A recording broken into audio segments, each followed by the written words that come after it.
దేవుడు మనతో మాట్లాడుతూ యేసయ్యా నీ దివ్యమైన వాక్కు చేత మా హృదయాలను తట్టి మా హృదయాలను ఎందుకు పరిచయం మేము అనుకున్నటువంటి పనులు ఏమాత్రం జరగదు.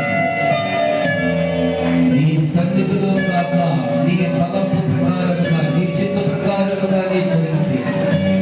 ఆ కార్యాన్ని కావలసిన శ్రేష్టకరమైన మాటలను ప్రభు మనకు దయచేసి వినగలిగిన చెవులను గ్రహించగలిగిన మనసును హృదయాన్ని దయచేసి ఈరోజు ఈ పగటి వేళ ఈ వర్షపు కార్యక్రమాన్ని ప్రభువే ఆశీర్వాదకరముగా దీవెనకరముగా పరిశుద్ధాత్మ దేవుడు జరిగించి నడిపి రాజభవనానికి వచ్చి ప్రార్థన చేస్తాం.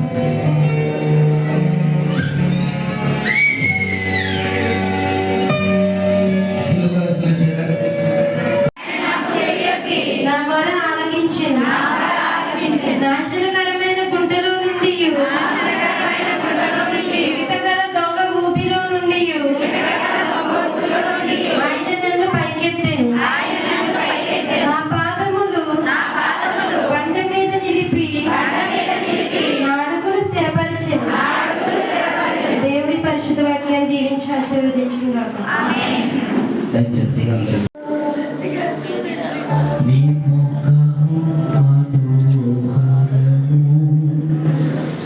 నీ స్వరము